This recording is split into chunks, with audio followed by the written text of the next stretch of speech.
carré, ma stratégie a fonctionné. Titus, t'es ok? Yeah, Joe, je suis ok. Boîte à l'heure, t'es ok? Ouais, c'est bon, je suis pareil. Canne moulinée, t'es ok? Puissance de frein, je suis ok. Hameçon ultra piquant, c'est ok? Pour faire du fiche, pareil, ok. Pour le yacht, propulsion silencieuse, mode commando. Éco-sondeur, dernier cri. Calmar dans le levier, en passager non déclaré. Pour le leurre, poisson nageur, jeu en 3D. Et rouge à l'air incorporé. Salut les abonnés. Alors content de se retrouver, hein. Vous nous avez manqué évidemment, hein. Donc on s'est fait un peu discret sur le net parce que vous savez tous que ma femme a accouché, donc dans les couches, les bibis, se réveiller tard la nuit, enfin ceux qui sont papas ils savent ce que c'est, hein, un peu de galère, hein. Ah oui, mais ça y est, hein. Je l'ai perdu pendant 2 mois. Maintenant il revient au galop, c'est parfait, on est reparti au taquet. Avec un très gros tuto de Titus El Professeur.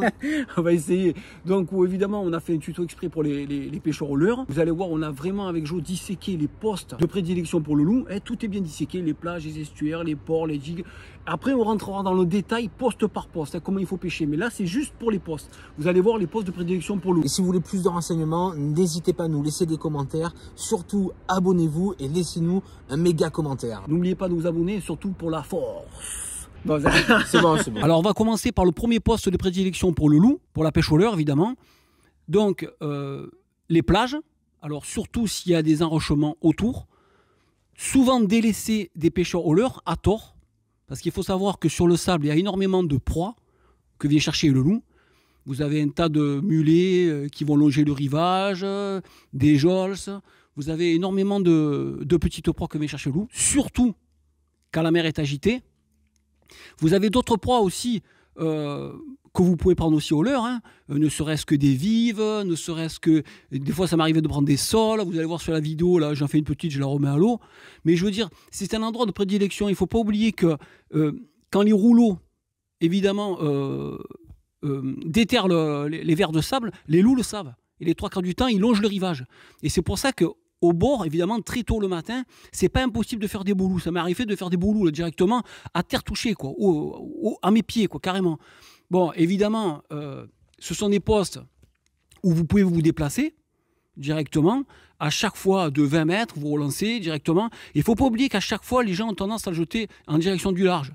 Vous pouvez aussi bien avec le leurre carrément longer le bord. C'est souvent en longeant le bord que juste des fois même à terre touchée, dans les derniers rouleaux que le poisson vient taper. Voilà, alors vous voyez là, c'est exactement ça. Hein, vous allez voir, je fais une petite saute qui est juste là, je vais la sortir directement. Voilà, on le remet à l'eau hein, directement. Hein. Eh, nous, quand c'est petit, hop, on remet à l'eau, il n'y a aucun souci. Regardez comme elle va partir vite. Petite accélération de la sole, hop, terminé. Voilà, mais pour vous dire que bon, le sable, les plages de sable sont quand même incontournables. Hein. Alors là, pareil, on est sur une autre zone de sable, toujours pareil, à côté d'un rochement. Hein. Alors évidemment, vous pouvez aller aussi de nuit sur les plages. Hein. Dans les endroits postes éclairés, c'est pas mal non plus. Évidemment, l'idéal, c'est de ne pas aller par mer belle. C'est toujours d'y aller quand la mer remue. Toujours pareil, de façon à ce que bon, le leurre soit masqué par la visibilité, évidemment, qui est sale. Ensuite, n'oubliez pas qu'à chaque fois que ça remue, les vers de sable sont déterrés, toujours pareil. Et vous allez avoir des loups qui vont certainement raffûter au maximum, surtout très le matin. Vous pouvez faire aussi des barracudas, des blades, tout un tas de prédateurs. Hein. Ne croyez pas parce que vous êtes sur le sable qu'il n'y a rien du tout. Alors là, on va passer directement aux digues. Alors, on rentre dans le vif du sujet. Alors, le deuxième endroit de prédilection pour le loup, les digues. Pourquoi ? Parce que les digues, qu'elles soient artificielles directement, il faut savoir que c'est un garde-manger pour le poisson. Et il le sait. Il y a énormément de proies à l'intérieur. Vous avez les céphalopodes, vous avez les calmars, vous avez les mulets qui sont constamment là. Et évidemment, les prédateurs se mettent à chasser dans les blocs de ces digues. Voilà pourquoi la digue, bon, c'est réputé, c'est un passage fréquent de gros prédateurs, la digue. Hein. Vous pouvez vraiment pêcher dessus, même par mer agitée ou même par mer belle. Hein. Par mer belle plutôt de nuit que le contraire. Mais c'est un poste de prédilection quand même, parce qu'il y a énormément de proies que le prédateur vient chercher. Maintenant, on passe directement aux sorties d'eau douce, comme chez nous, vous le voyez sur la photo directement, le Gapo qui est une sortie d'eau douce très connue, voilà, où l'eau douce va se jeter directement dans l'eau de mer. Alors évidemment, si elle est bordée d'une digue de pierre comme ça, c'est encore mieux. Hein. Pourquoi ? Parce que l'eau douce, bon évidemment, va faire sortir un tas de nourriture, évidemment. vous allez avoir les mulets qui sont constamment là, vous allez avoir des proies d'eau douce selon la crue qui va être constamment là, comme des anguillons, vous allez avoir... Et ça, le loup le sait. Et là, vous pouvez faire de très gros loups. Ici, c'est fait de très très gros loups. J'ai un collègue à moi qui a fait un loup de 8 kilos, on l'a vidé, il y avait carrément un poisson d'eau douce dedans. C'est pour vous dire que le loup remonte assez loin dans le chenal, très très loin, surtout par tempête. Il va remonter carrément le chenal pour se mettre à l'abri, et évidemment, il va prendre ce qui va passer devant. Voilà, donc c'est un très très bon poste où vous pouvez faire de très gros loups, de très gros barracudas. Seulement, évidemment, vous n'êtes pas le seul, il y a pas mal de pêcheurs, hein, tout le monde le sait, mais la jonction comme ça d'eau de mer et d'eau douce attire énormément de gros prédateurs. Hein. Voilà, on fait voir carrément le début, il peut aller jusqu'à là, pour vous dire, hein, c'est très en amont de la sortie d'eau douce, hein, c'est très en amont. Et là, vous voyez énormément de pêcheurs de vifs qui pêchent à l'anguillon, qui pêchent au mulet, aux pêcheurs de leurre aussi qui se mettent quand il y a les fortes crues. Voilà, c'est un très bon poste. Il faut reconnaître que bon, tout le monde dira que les sorties d'eau douce qui se jettent directement dans la mer, au niveau même de la passe, c'est les endroits de prédilection pour le loup. Hein. Voilà, alors là, pourquoi je vous ai fait voir ça? Parce que regardez, c'est une plage linéaire. Voilà, et vous voyez, il n'y a rien du tout. À part une sortie d'eau artificielle qui a été faite exprès. Eh bien, c'est simple à comprendre.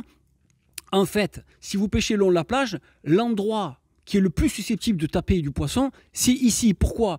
Parce que la sortie d'eau douce, même si elle est artificielle, va vous amener un tas d'apports en nourriture. Et le poisson le sait très bien. Et il tapera toujours dans ce secteur-là plutôt que le long de la plage. Voilà. Donc, s'il y avait un poste à choisir, l'idéal, c'est de se mettre directement où il y a les sorties d'eau douce. Alors, le quatrième poste de prédilection pour le loup, évidemment, c'est les ports. Pourquoi? Parce que les ports, bon, il faut savoir que par tempête et compagnie, l'avantage qu'il y a, c'est que vous pouvez toujours pêcher à l'abri. Ensuite, il y a énormément, pour lui, de postes embuscades, tels que les coques de bateau, tels que les pontons, tels que les plots en béton. Et l'avantage qu'il y a, c'est que lui, il sait très bien qu'il y a une réserve de nourriture qui est à l'intérieur. Toujours pareil, les mulets sont là, les céphalopodes rentrent, les calmars rentrent, les sèches rentrent, et ça, il le sait. Et voilà pourquoi, les 3 quarts du temps, le port reste quand même pour lui un garde-manger, un peu comme les digues. Voilà, alors l'idéal, évidemment, ça va être de prospecter à l'intérieur du port. Alors évidemment, vous pouvez prospecter directement dans la passe, hein, le passage le plus régulier. Ensuite, les pontons. Là, je vous fais voir directement la mise à l'eau aussi. Il ne faut pas la négliger parce que vous avez souvent des mulets qui vont loger la mise à l'eau. Les pêcheurs de vif le savent bien, hein, les 3 quarts du temps. Donc, la mise à l'eau aussi, pas à négliger. Les coques de bateau. Mais il faut savoir que le port, c'est quand même un très bon poste pour le loup. Là aussi, sorti des loups. Alors, on passe au 5e poste de prédilection pour le loup. Les falaises, hein, pointe rocheuses. Donc, faites attention quand même quand vous sortez le poisson. C'est là que le danger arrive, évidemment. L'idéal, c'est d'avoir un salab télescopique pour la sécurité. Pourquoi c'est si bon les falaises? Bon, tout simplement parce que bon, c'est une pointe rocheuse, un passage plus régulier et plus fréquent. L'avantage qu'il y a, c'est d'y aller exactement, évidemment, quand la mer bouge, de façon à vous masquer avec ce qu'on appelle le champagne, hein, ce qui est dû à un brassage de l'eau et une suroxygénation de la mer. Ce qu'il faut savoir, c'est que bon, le poisson va se fixer à cet endroit. C'est un point de fixation du poisson. Et l'avantage qu'il y a, c'est que ça va vous permettre de pêcher à différentes profondeurs jusqu'à très bas. Et ça, c'est très important. Alors, le 6e poste de prédilection pour le loup, ce sont les côtes rocheuses type accidenté, où vous avez énormément de têtes d'écueil qui vont sortir de l'eau. Et l'avantage qu'il y a, c'est que ça crée des courants et des contre-courants, avec la mer, évidemment, qui est brassée. Et l'avantage qu'il y a, c'est que le loup se met en embuscade directement dedans. Et l'avantage qu'il y a, c'est que vous allez pouvoir vous déplacer le long de la côte rocheuse et évidemment prospecter tout l'endroit en envoyant vos leurres de chaque côté directement des têtes de roche. Voilà, c'est un poste bon, qui est difficile quand même à leurrer parce qu'il faut faire attention à l'accroche. Moi, je vous conseille au préalable de prendre un masque et un tuba et d'aller longer par mer calme exactement là où vous pouvez envoyer votre leurre, voir la différence de couche d'eau et compagnie, parce que sinon vous allez accrocher très fortement. Et une fois que vous êtes prêt, voilà, ça c'est parfait. Alors voilà le profil type d'un poste à loup en côte rocheuse, une avancée, donc un passage fréquent, une pointe, avec un brassage et une suroxygénation de l'eau. Voilà ce qui va malmener les proies, et le loup le sait très bien, il va venir chasser là-dedans.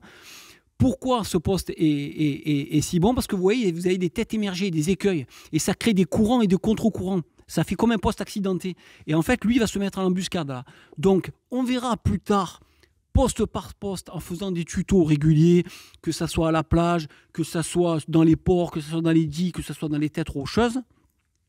On verra directement, on rentrera dans le vif du sujet pour traiter toutes les couches d'eau, le type de leurre qu'il faut et compagnie, parce que là, je ne peux pas la vidéo, sinon elle va durer trop longtemps. Mais je voulais juste vous faire part avec Jo de les meilleurs postes où il faut vous placer. Après, n'oubliez pas qu'on a fait quand même des tutos, vous pouvez le regarder sur la météo, hein, les meilleures conditions de pêche. Hein. N'oubliez pas marée montante, marée descendante, n'oubliez pas tout ce qu'on a vu sur l'ancien tuto de la météo. Hein. Tout ça joue avec évidemment la pêche au leurre. Hein. Mais il faut comment dire, que vous arrivez à compléter la météo avec l'endroit. Voilà, en fonction de ça. Et c'est pour ça qu'après, on rentrera directement dans le vif du sujet. Mais là, vous avez vu tous les postes de prédilection où il se sort du loup, des gros barracudas et des gros prédateurs. Voilà, à vous maintenant, en fonction du temps, de la météo, d'être bien placé au bon endroit. Côte rocheuse, plage, crique, pointe, falaise, estuaire. Ouais, par exemple, s'il pleut, vous pouvez aller directement en sortie d'eau douce. Ça va vous aider d'un apport de nourriture. S'il y a des rouleaux qui désherbent la plage, pas trop, faites attention aux algues. Vous pouvez directement taper les sorties d'eau douce à bordure de plage. Il n'y a aucun souci. Mer démontée, vous pouvez aller dans les ports, à l'abri, et ainsi de suite. Voilà, on espère que ce tuto vous a aidé. Si vous avez des questions, n'hésitez pas dans les commentaires. On est là pour répondre, il n'y a pas de problème. Bon ben voilà, c'est Jojo au micro. J'espère que ce tuto vous a plu. Surtout, n'oubliez pas de nous mettre un petit like et de vous abonner pour nous donner un max de force. Merci et à bientôt les abonnés. Merci à tous. En pêche au leurre, dans les rochers, je pêche dans les cubes pour être masqué. Je gratte le loup toute la journée, mon objectif c'est